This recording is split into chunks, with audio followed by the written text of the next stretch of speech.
ঘনিয়ে আসছে অন্ধকার নিঃসীম পাহাড়ের কোলে জোনাকি স্রোতের ন্যায় জ্বলে উঠছে আলো। হোটেলের ঘরের জানালা দিয়ে এক দৃষ্টি পাহাড়ের দিকে তাকিয়েছিল শরণ্যা। আজ প্রায় 3 দিন হলো সে এসেছে এই পাহাড়ি শহরটাতে। এখানকার জীবনযাত্রা বড়ই শান্ত।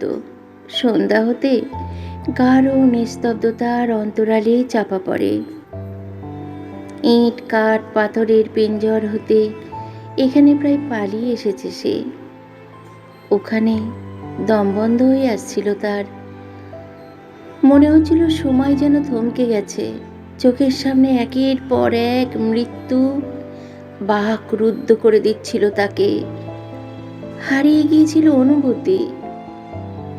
দম চাপা বেদনায় শিউরে উঠতে উঠতে ও অবসাদের অন্ধকারে তলিয়ে যেতে যেতে খড়কুটোর মতো সে আঁকড়ে ধরেছিল পাহাড়টাকে, তার প্রথম প্রেমকে।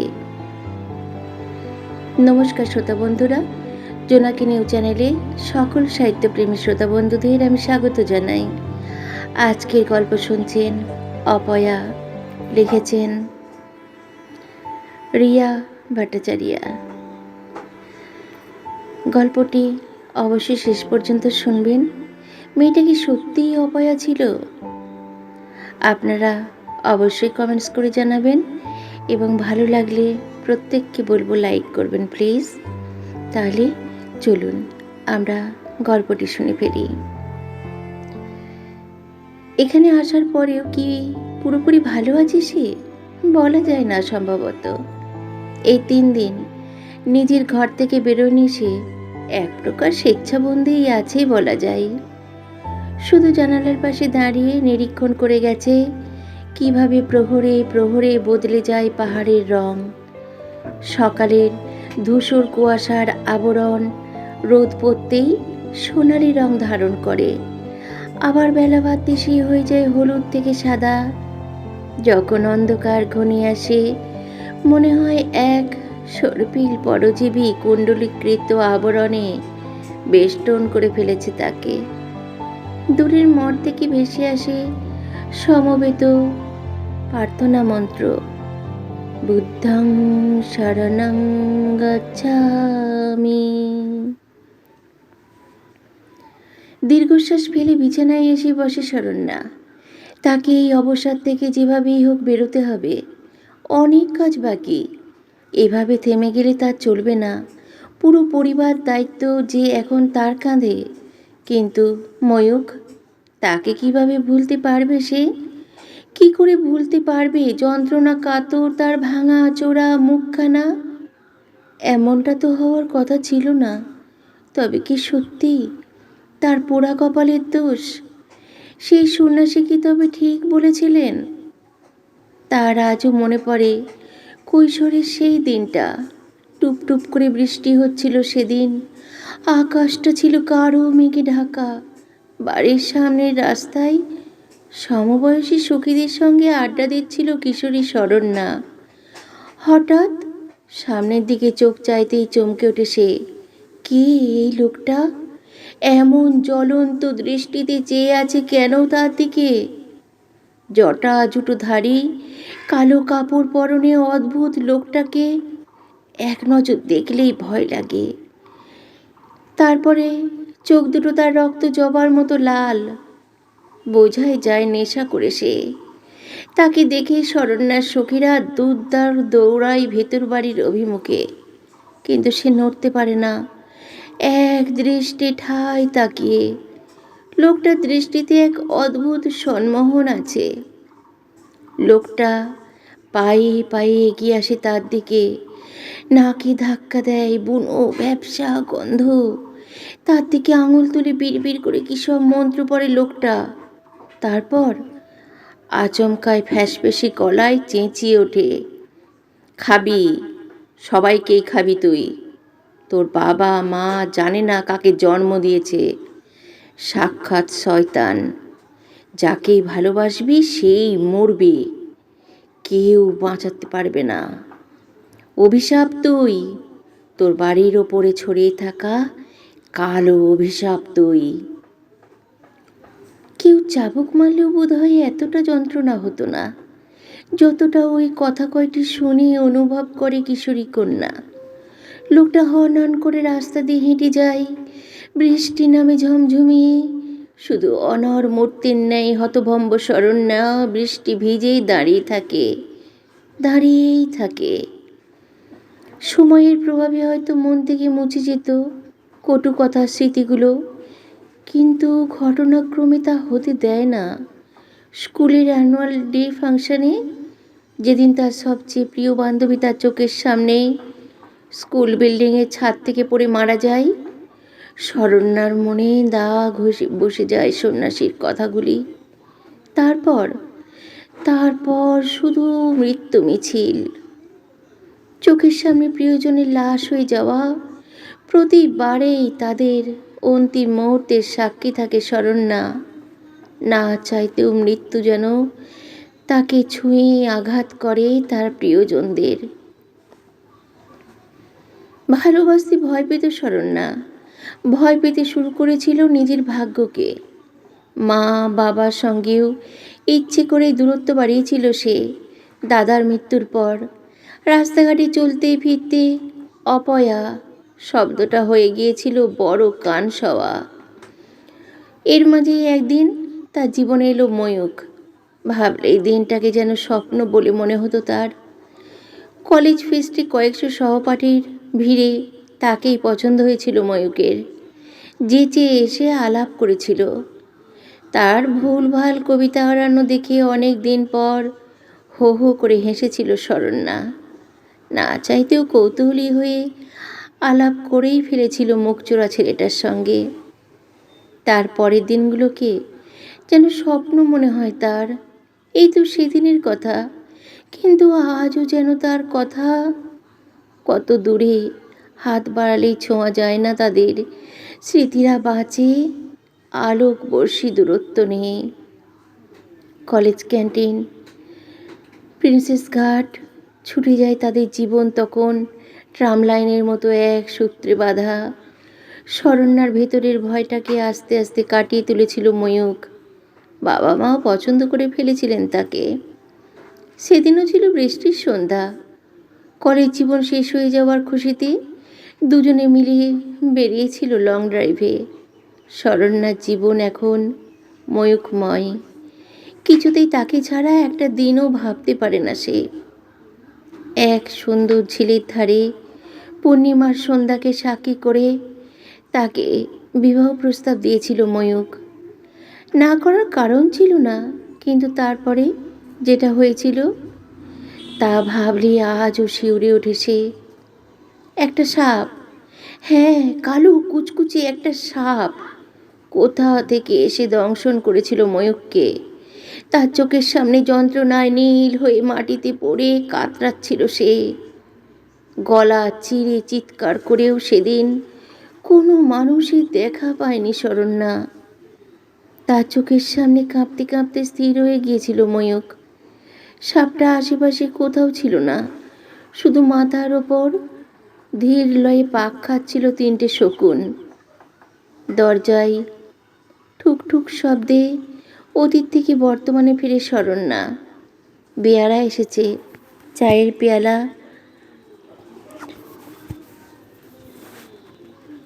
পিড়ি ছাতে, পেয়ালায় চা ঢালতে ঢালতে তার দিকে অদ্ভুত চোখে তাকায় বেয়ারা। এই লোকটি নতুন, এই 3 দিনে একবারের জন্য এই লোকটিকে দেখেনি শরণ্যা। চামচে করে চায়ে চিনি গুলতে গুলতে ভাঙা বাংলায় লোকটি বলে, কাল একবার মঠ থেকে ঘুরে আসেন মেম সাহেব, ভালো লাগবে। চমকে ওঠে শরণ্যা। কিছু বলার আগেই আবার বলে ওঠে লোকটা, নিজেকে বন্দি করে সমস্যার সমাধান হবে না মেম সাহেব। জানতে হবে আপনার ওপরে এ অভিশাপ কেন, যাতে অন্য কেউ আর মারা না যায়। শরণ্যাকে কিছু বলার সুযোগ না দিয়ে হন হন করে বেরিয়ে যায় লোকটা। তার শীত দ্বারা বেয়ে গড়িয়ে নামে হিমস্রোত। সকালটা এখানে একটু বেলা করে হয়। শীতের আমেজ কাটিয়ে বেলা বাড়ার সাথে সাথে নিজেদের দৈনিক জীবনযাপন শুরু করে শহরবাসী। লোকটির কথা মতো আজ মাঠে এসেছে শরণ্যা। তারও কতদিনের ইচ্ছে জানার, এমন কেন হয় তার সাথে? কই, আগে তো এমন ছিল না। পাহাড়ের পাকদণ্ডি বেয়ে অনেকটা উঠলে এই মঠ। সাদা মাটা ছোট আস্তানাটিতে বাস করেন কিছু নানা বয়সী গেরুয়া বসনধারী লামা। ভেতরে ঢুকলে সবার আগে ধূপের গন্ধ এসে লাগে নাকে। প্রশস্ত উঠোনের সার বেঁধে দাঁড় করানো প্রেয়ার হুইলস অভয় দেয়। নিজেকে কেমন যেন নির্ভয় বোধ করে শরণ্যা। প্রার্থনা কক্ষে তেমন লোকজন নেই। সামনের দিকে তাকালে সুউচ্চ ধ্যানমগ্ন বুদ্ধির মূর্তি সাহস যোগায় মনকে। এই কম বয়সী লামা তাকে দেখে এগিয়ে আসে, ইশারায় জানতে চায় আসার উদ্দেশ্য। পর্যটকরা এই ছোট মঠে আসেন না, চলে যান একটু দূরের জমকালো বিরাট মঠে। তাই শরণ্যাকে দেখে কিছুটা অবাক হয়েছে সে। থেমে থেমে কোনো ক্রমে পুরো ঘটনা বিবৃত করে শরণ্যা। গত রাতে বেয়ারার অদ্ভুত আচরণের কথাও বাদ দেয় না। লামাটি মাথা নেড়ে স্মিত হেসে তাকে অনুসরণ করতে বলে। লম্বা করিডর পেরিয়ে অপেক্ষাকৃত বড় ঘরে তাকে নিয়ে যায় ছোট লামা। ঘরটি আসবাবপত্রহীন, সাদামাটা। মেঝেতে বিছানা, গালিচায় পদ্মাসনে বসে এক বৃদ্ধ, পরনে লামাদের মতো পোশাক। শরণ্যা ঘরে ঢুকতেই তাকে ইশারায় সামনে বসতে বলেন। বৃদ্ধ যেন অপেক্ষা করছিলেন তার জন্য। শরণ্যা বসতেই ঘর থেকে বেরিয়ে যায় অল্প বয়সী লামা। বৃদ্ধ মাথা নেড়ে খাঁটি বাংলায় বলেন, বড্ড দেরি করে এলে, আগে আসলে বোধহয় এতগুলো মৃত্যু দেখতে হতো না। আপনি আপনি বাংলা জানেন? কি করে? অবাক হওয়ার পালা শরণ্যার। আমরা পরিব্রাজক মা, দেশ বিদেশে ঘুরে বেড়াই। কিছুদিন তোমাদের দার্জিলিংয়ের মঠেও ছিলাম, তখনই বাংলা শিখি। হেসে বললেন বৃদ্ধ। আপনি কি করে জানলেন আমি আসব?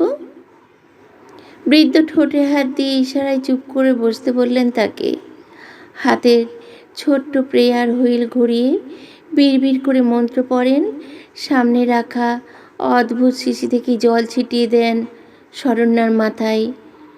ঘরের ভেতর আচমকা এক আলোড়ন, এক দমকা বাতাস যেন তোলপাড় করে বেড়ায় গোটা ঘরখানাকে। উল্টে পড়ে বাতি দান।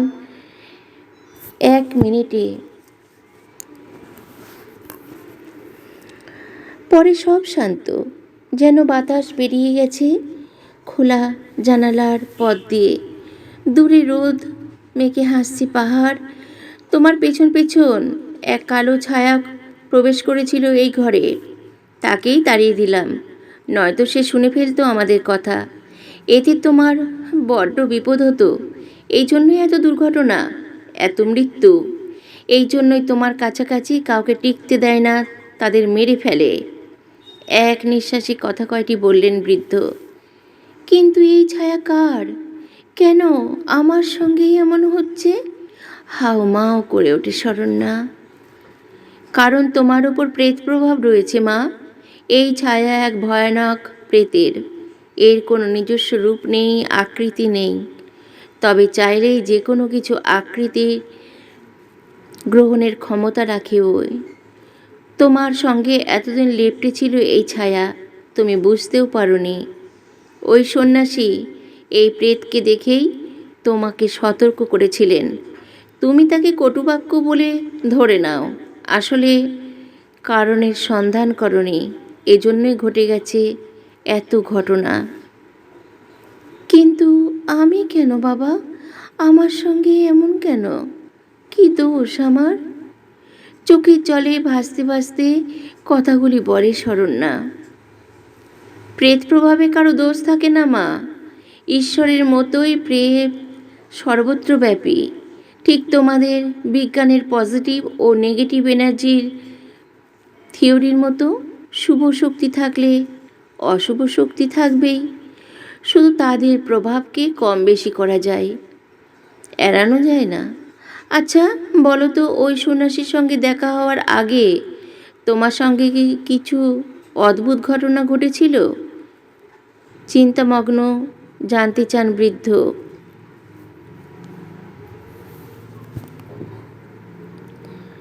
না, মানে তেমন কিছু বলতে গিয়েও থেমে যায় শরণ্যা।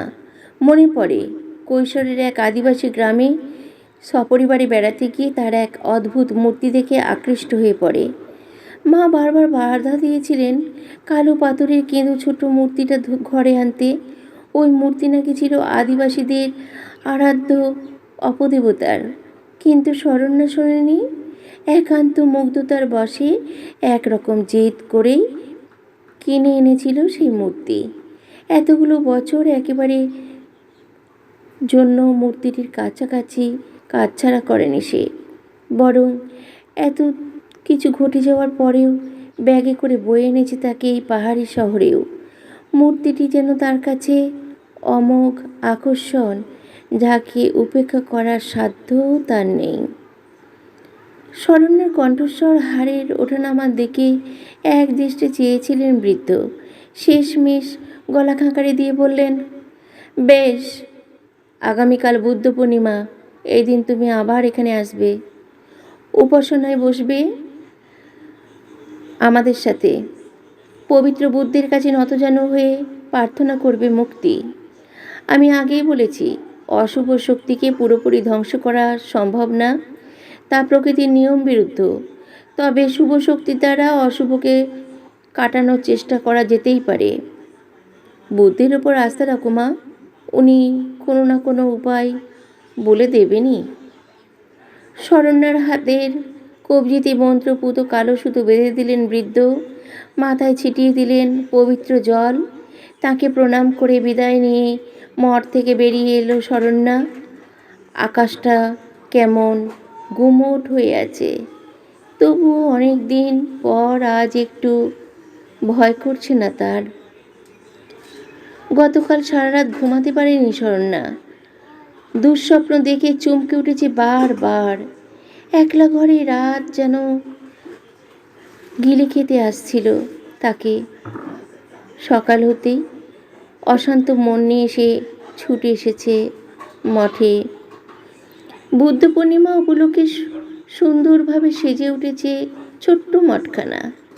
বিভিন্ন বয়সী লামারা সমবেত প্রার্থনায় রয়েছে বুদ্ধ মূর্তির সামনে। সামনের সারিতে এসে এক মনে প্রার্থনারত বৃদ্ধ। শরণ্যার কেমন যেন শীত করছিল। রাগে তার অনেক দিন হলো বিদায় নিয়েছে। এই বৃদ্ধ লামার দর্শন পেয়েছে সে। ব্যাগের ফাঁক দিয়ে উঁকি মারছিল অদ্ভুত দর্শন মূর্তি। আজকের দিনটা স্থির করবে তার আগামী জীবনের কেমন যেতে পারে। প্রার্থনা শেষে শরণ্যাকে তার ঘরে নিয়ে এলেন বৃদ্ধ। আজ সঙ্গে যোগ ছিল 4 জন বয়োজ্যেষ্ঠ লামা। অদ্ভুত দর্শন মূর্তিটিকে মাঝখানে রেখে তার চারধারে চক্রা আকারে বসলেন ওরা 5 জন। প্রেয়ার হুইল ঘুরিয়ে বিড়বিড় করে পড়তে শুরু করলেন মন্ত্র। ঘরের এক কোণে গণ্ডির অন্দরে বসে ঠকঠক করে কাঁপতে লাগলো শরণ্যা। ঘরের ভেতরে ছোটোখাটো ঝড়ই উঠল বলা যায়। আগের দিন থেকে তা যেন আরও প্রবল। ঘরে স্থিত প্রতিটি মানুষ উল্টে পড়লেন হাওয়ার ঘায়ে, কিন্তু মন্ত্র পড়া থামালেন না। চক্রস্থিত মূর্তিটিকে ঘিরে ঝোড়ো হাওয়া যেন নৃত্য করতে শুরু করলো। বাইরে গুরু গুরু গর্জাচ্ছিল মেঘ। আকাশের বুকে ফালা ফালা করে দিচ্ছিল রূপলি বিদ্যুৎ রেখা। লামারা এবার সুর করে মন্ত্র পড়তে পড়তে প্রেয়ার হুইল উল্টো দিকে ঘুরোচ্ছিলেন। ঝড়টা আস্তে আস্তে শান্ত হয়ে আসছিল, যেন সমবেত ক্ষমা প্রার্থনার সামনেই তুষ্ট হচ্ছেন অপদেবতা। আচমকাই আঁতকে উঠলেন বৃদ্ধ। যন্ত্রণায় সে কুঁচকে ফেললেন মুখ। বাকি লামারা সেদিকে দিকপাত না করে মন্ত্র পাঠ করে যেতে লাগলেন। বুকে হাত চেপে চক্রের ভেতর মূর্তিটির পায়ের কাছে গড়িয়ে পড়লেন বৃদ্ধ।